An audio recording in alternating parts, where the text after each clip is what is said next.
Hello, I'm sitting way more comfortably in the back of this chair today because we're doing a little bit more of a relaxing type video. We're talking about my year in review of 2021.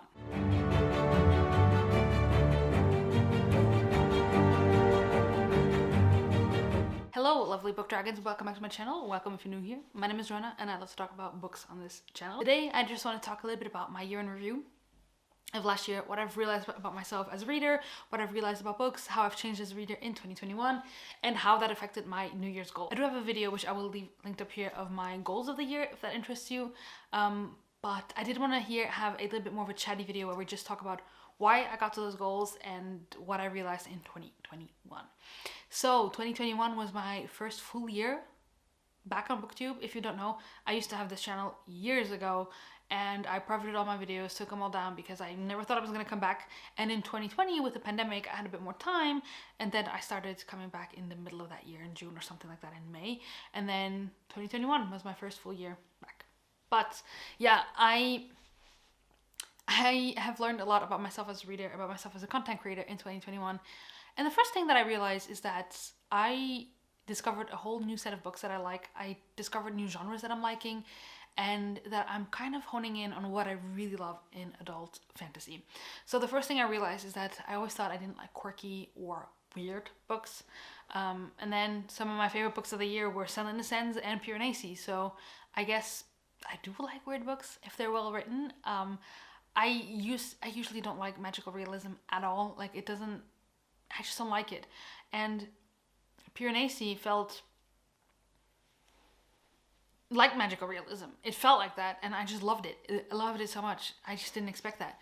So I realized to never say never, because Guards, also a book that I didn't think I was gonna love because it's humorous, it's weird, it's quirky, and I loved it. Made it onto my most surprising books of the year. So I did discover that. I also discovered that I love classic fantasy. I love it. I love it so much. I love grimdark. It's one of my favorite subgenres of fantasy, but your classic fantasy with your classic tropes, I love it. I love it. It's why probably I have such a wonderful time reading The Wheel of Time, because I love the chosen farm boy who is not who he thinks he is, who has a weird of a mysterious past where he comes from, and those tropes that we all know and love. I mean, or not love for some people. I love that. I love that stuff. I eat it up. Yeah, it's also why I think I was so in love with Malice when I first started reading it, because it starts us off with those tropes and then it flips it on their head, which is why I love John Gwynne so much. But yeah, I realized when I was picking up Malice, I love it because it reads like a Viking classic fantasy, like a mix like that, and that was amazing. I loved it. Yeah, that is something that I learned about myself, which is why this year I'm trying to pick up a little bit more of those books. But something else I realized is that stuff that I was doing a lot in 2021 was body reading, committing myself to readathons, read-alongs, all of that kind of stuff, collaborative videos, and reading multiple books at once. Of all of those things, there's one thing I love, and that is collaborative videos. I think that I was a part of, I don't even know how many live shows, honestly. I haven't counted them. Some are on my channel and some are on other people's channels, and those were the best things that 2021 brought me in terms of content and in terms of books, was those live shows, because it's just so different to talk about a book with other people. There's things that I can never articulate correctly. Also, if you don't know, English is definitely not my first language, let's say it like that. So sometimes when I try to say something, I think about it in other languages first. And so talking to other people who articulate themselves a lot better than I do, it's just like, yes, exactly. That's exactly what I was trying to say. You put it in... I have that often with other content creators. And so I love that. I love that I was able to talk to people. And also to have nuanced discussions about books that maybe someone loved and someone didn't love. Namely, my Dune live show that I have on the channel. Abby didn't love it, and she was on there, and Evie was on there, and she loves the book. So we had really different opinions on books and to discuss them together. I was also on live shows that were just a gush fest for certain books. And I got to know different people that I wouldn't have gotten to know otherwise. I was able to be on World Hoppers 2 times, which was amazing. I one was the Dave Abad. Dave Abad. I was able to talk about Dave Abad with people who love that series as much as I do. Like, how incredible is that? And then we talked about MCU characters, which was one that I was talking with Jashana about this, and then I was like, we should make it into a video, and so we did, and it was so much fun.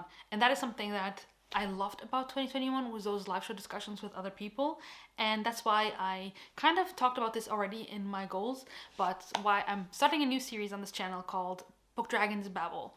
I want something where we just come together as content creators and we just talk about topics in literature, in books, in like literature as in like maybe like the publishing even, or books in general, or things about books, but also about content creation, about all those things that make us into readers and content creators and bibliophiles, to talk about that.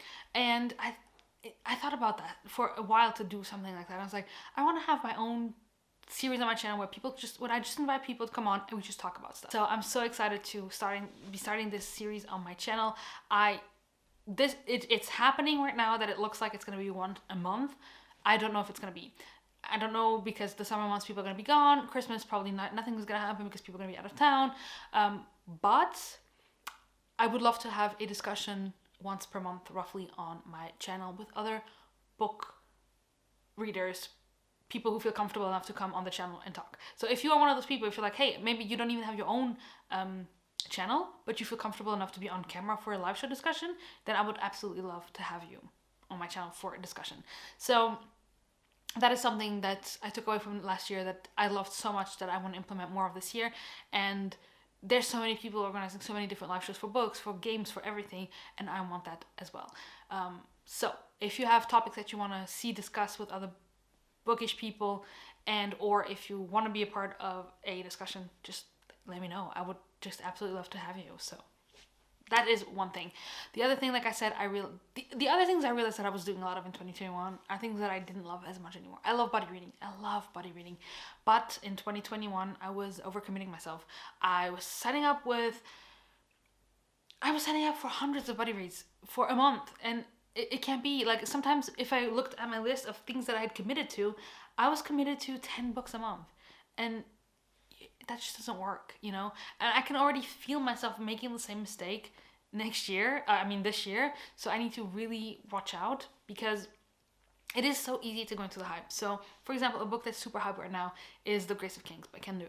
And because of the hype that's going on right now, I'm like, this sounds really cool. I love Asian-inspired fantasy. I really want to read that. My friend Stephanie is currently hosting a Discord read-along for the series. I'm like, well, why don't I just pick it up in January? Why not? I mean, it's a book that I'm interested in. My friend is hosting a buddy read for it. Why not do it? And then I'm like, because you're not in the mood right now. Stop committing yourself, because then it's like January and February and March and April or whatever are then committed to those series, and it's just, I was doing too much of it. I wasn't allowing myself to mood read at all because I had overcommitted myself. And it led to me not always looking forward to reading, honestly. I started doing a lot of different things and picking up different hobbies because I just didn't feel like reading at some point. And I kind of started feeling a reading burnout towards the end of the year, which is why in December I basically read, I don't even remember everything I read, but I read a lot of fluffy Christmas romances, to be honest, because I just needed to clean my palette, to clean my slate for the new year so that I could come back swinging with fantasy that I was excited about. And that is exactly what I did, and it worked. I didn't even read the last week of December at all. And then January hit and I was like, yes, I want to read all the things. So as much as I love buddy reads, I'm going to try to not commit to 100,000 of them per month, because the thing is, of course, I want to buddy read with everyone. I want to support everyone's channels. I want to support everyone's Discord buddy reads and read-alongs. The thing is, there's just too many now. Like, every one of my friends has one. Like, my closest bookish friends here on BookTube, there's like 5 or 6 of them that are really like people I talk to every single day. Of all of those, only one doesn't have a Discord with a monthly buddy read. If I follow all of those, I can never make it through my TBR, because some of them I don't own, and it's just, it gets to be too much. So I've decided that this year I'm going to allow to mood read a lot more, which I wasn't doing at all last year. And so far it's already proved very efficient in 2022. So I'm very excited to continue doing that. Of course, I love to buddy read, but I will try to do it like, for example, now I'm buddy reading this with this person, And then when I'm done with that buddy read, I'm going to sign up for this buddy read with another person, which is kind of what I'm trying to do. Then the other thing I was doing a lot is I was often reading 1,000 things at once. Like, I think the worst it ever got was like 5 or 6 currently reading books on my Goodreads. And that was insane. I don't usually mind having 2 books ongoing. Right now, I have 2 books ongoing. I have one that I'm buddy reading with Jolene, and we kind of section the book up per day to finish it in a week. So I know I have 80-ish pages of that book per day. And then it's a book I only have a physical copy of. So what I'm doing is on the side of that book, I have an audiobook, or I'm immersion reading The Great Hunt, because I can immersion read when I'm done with the 80 pages of the book that I'm reading with Jolene. If I still feel like reading, I can immersion read The Great Hunt. If I'm doing chores or something, or crafts or anything like that, I can just listen to The Great Hunt. So I can have 2 books going at once. I never want to go over 2 books, or 3 max if I throw in a nonfiction, because nonfiction I really read slowly, maybe a chapter here, chapter there. That's fine, but I didn't like having so many books going on at once. Mainly because I read fantasy, okay? And if I read 5 fantasies at once, it just gets to be too much. And then one is inevitably going to be more fast-paced or shorter, and then I'm going to prioritize that one.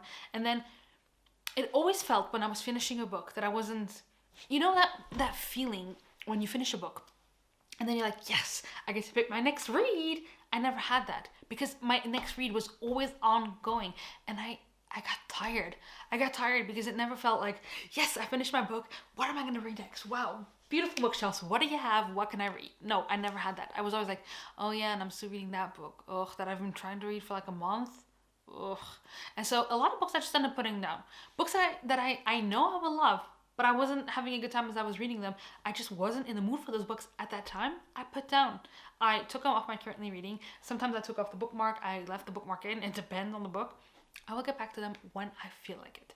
And that is something that I really need to watch out this year, to not overcommit myself, but also to not read 100,000 things at once, which was often the problem of overcommitting myself. So that's kind of like what I was doing last year. A lot of things that I did worked, but a lot of things didn't work, because I did end up reading 106 books. So the positive thing of when you're reading a lot of books at once is that you can feel like you're not accomplishing anything for like 2 weeks. You're like, I haven't finished a single book this month yet.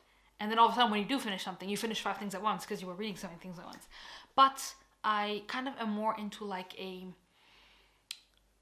enjoying what I'm reading when I'm reading it. I was also doing, this is also something I wanted to say, what I was doing is I was often just like kind of not speed reading where I'm like doing like this and not actually reading the words, but where I was just, how do I say that? I wasn't enjoying books. I wasn't reading books the way I like to read them. Something I love to do is annotate.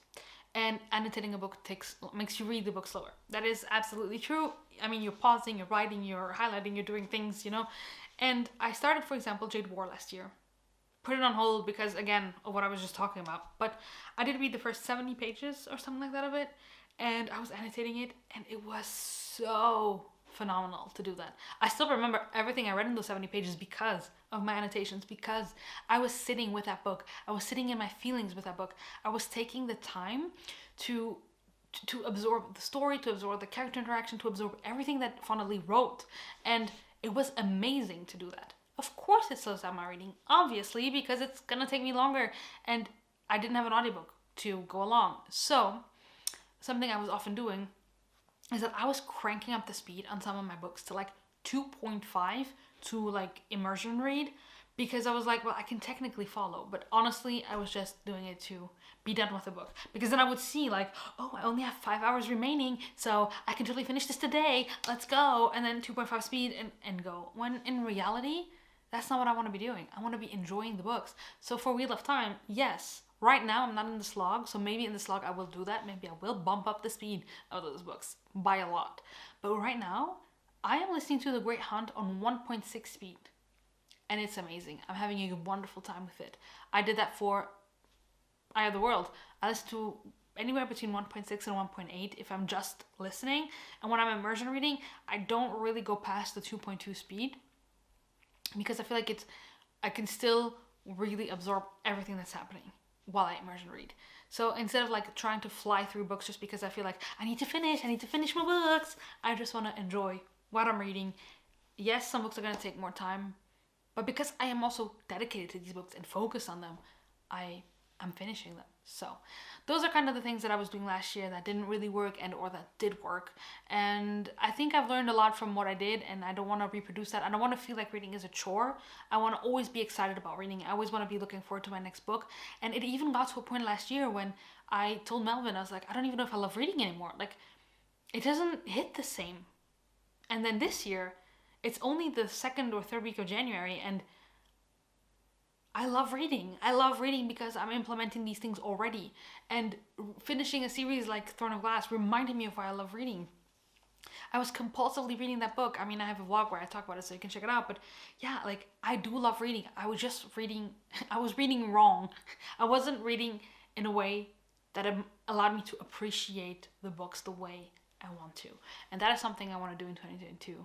So that is it. This is kind of like a looking back / looking forward video, but I just want to have a little bit of a discussion video, a bit more chilled out, bring us into the new year. I know it's already almost the end of January for you when you're watching this, but I kind of wanted to have this video also to look back on for myself, to kind of share with you. I don't know, I like watching these kinds of videos, so I thought I would make my own. But yeah, that is going to be it for me today. Let me know in the comments down below what happened to you in 2021 as a reader, what you realized about what you were doing, things that really worked, that didn't work, that you're changing, that you're implementing because of that. All of that in the comments down below. And if you just want to let me know that you're here, leave a dragon emoji. Until next time, stay safe and happy reading. Bye.